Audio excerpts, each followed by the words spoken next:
Pujilah Tuhan, hai para imam Tuhan. Pujilah Tuhan, hai semua yang murni dan rendah hati. Nyanyikanlah dan tinggikanlah Dia selama-lamanya. Dalam nama Bapa dan Putra dan Roh Kudus. Amin. Tuhan bersamamu.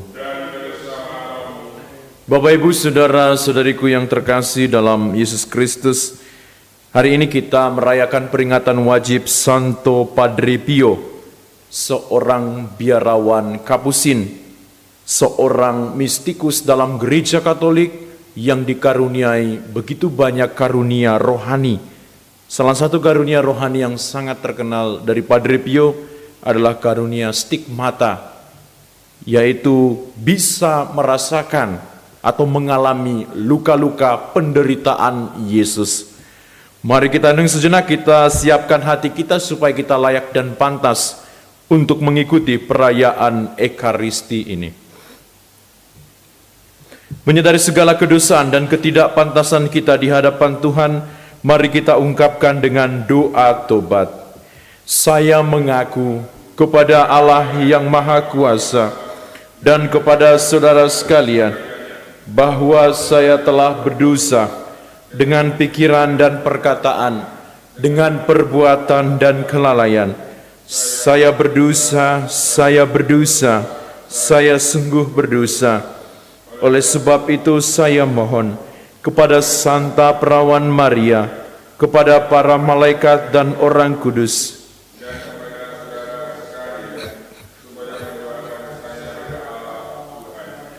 semoga Allah yang Maha Kuasa mengasihani kita, mengampuni dosa kita, dan mengantar kita ke hidup yang kekal. Marilah kita berdoa.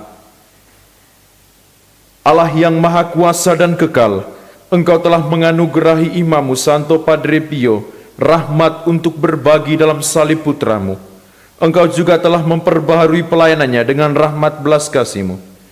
Dengan perantaraannya semoga kami disatukan dalam sengsara Kristus Putra-Mu, dan dengan gembira dibawa kepada kebangkitan yang mulia.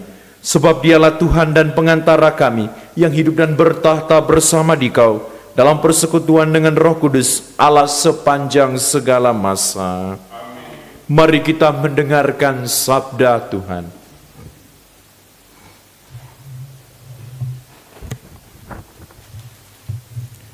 Pembacaan dari Kitab Amsal. Semua sabda Tuhan adalah murni. Tuhan itu perisai bagi orang-orang yang berlindung padanya. Jangan menambahi sabdanya, supaya engkau tidak ditegur olehnya yang dianggap pendusta. Dua hal yang kumohon kepadamu, janganlah itu kau tolak sebelum aku mati, yakni, jauhkanlah daripadaku kecurangan dan kebohongan. Janganlah aku kau beri kemiskinan atau kekayaan. Biarkanlah aku menikmati makanan yang menjadi bagianku. Jangan sampai kalau aku kenyang, lalu menyangkalmu dan berkata, siapa Tuhan itu? Atau kalau aku miskin, lalu mencuri dan mencemarkan nama Allahku. Demikianlah sabda Tuhan. Syukur kepada Allah. Sabdamu ya Tuhan adalah pelita bagi langkahku. Sabdamu ya Tuhan adalah pelita bagi langkahku. Jauhkanlah jalan dusta daripadaku, dan karuniakanlah hukum-Mu kepadaku. Sabdamu ya Tuhan adalah pelita bagi langkahku. Taurat yang kau sampaikan adalah baik bagiku, lebih berharga daripada ribuan keping emas dan perak. Sabdamu ya Tuhan adalah pelita bagi langkahku. Untuk selama-lamanya ya Tuhan, firman-Mu tetap teguh di surga. Sabdamu ya Tuhan adalah pelita bagi langkahku. Terhadap segala jalan kejahatan aku menahan kakiku, supaya aku berpegang pada firman-Mu. Sabda-Mu ya Tuhan adalah pelita bagi langkahku. Aku beroleh pengertian dari titah-titah-Mu. Itulah sebabnya aku benci segala jalan dusta. Sabda-Mu ya Tuhan adalah pelita bagi langkahku.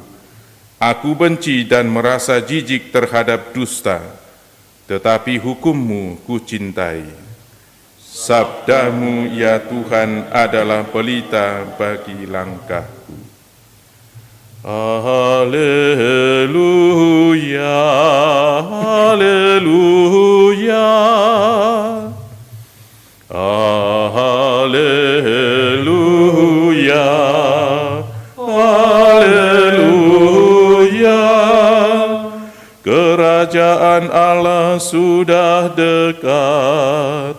Bertobatlah dan percayalah kepada Injil.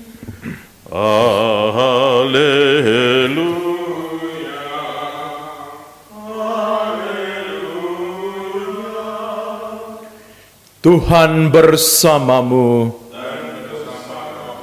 Inilah Injil Yesus Kristus menurut Lukas. Dimuliakanlah Tuhan. Sekali peristiwa, Yesus memanggil ke-12 muridnya, lalu memberikan tenaga dan kuasa kepada mereka untuk menguasai setan-setan dan untuk menyembuhkan penyakit-penyakit. Ia mengutus mereka untuk mewartakan kerajaan Allah dan menyembuhkan orang-orang. Yesus berkata kepada mereka, "Jangan membawa apa-apa dalam perjalanan. Jangan membawa tongkat atau bekal, roti atau uang, atau 2 helai baju. Apabila kalian diterima di suatu rumah, tinggallah di situ sampai kalian berangkat dari situ.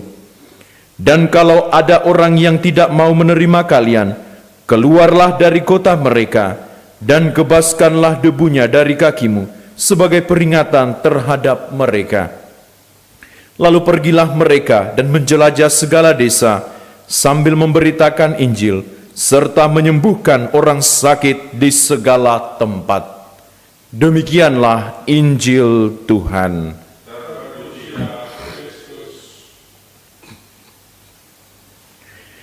Bapak, Ibu, Saudara-saudariku yang terkasih dalam Yesus Kristus, kerajaan Allah yang diwartakan oleh Yesus Kristus punya arti yang luar biasa. Apa tanda-tanda kerajaan Allah itu menjadi nyata? Ada 3 hal. Yang pertama adalah orang disembuhkan. Kemudian yang kedua adalah orang dilepaskan dari segala kuasa kegelapan, kuasa setan dan iblis.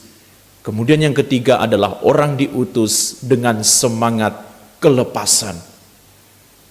Saudara-saudariku yang terkasih dalam Yesus Kristus, sebagai orang Kristiani, kita pun diundang untuk mewartakan kerajaan Allah. Dan inilah tugas utama setiap dari kita sebagai orang Kristiani. Maka 3 hal ini itu juga harus hidup dan kita wartakan kepada orang-orang di sekitar kita. Membawa sabda kesembuhan. Penyakit yang paling mematikan dewasa ini itu adalah keputusasaan. Maka semoga kata-kata perbuatan kita itu menyembuhkan orang dari segala bentuk keputusasaan. Kemudian yang kedua adalah dilepaskannya seseorang dari kuasa kejahatan, kuasa setan. Salah satu karya setan dewasa ini yang paling tenar yaitu dendam yang berbuah pada pembunuhan terhadap sesama. Semoga kita bisa mengusir setan jenis ini, yaitu penyakit dendam yang membara di dalam hati manusia. Kemudian yang ketiga adalah kelepasan, semangat untuk tidak terikat kepada apapun.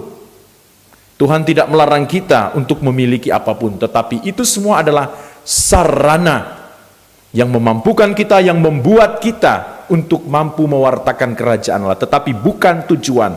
Itu adalah sarana. Mari kita tidak terikat kepada sarana, tetapi kita fokus kepada tujuan, yaitu supaya kerajaan Allah ini terwujud. Semoga kita semua berjuang dan saling bekerja sama demi terwujudnya kerajaan Allah di dunia ini. Semoga Tuhan memberkati kita. Amin.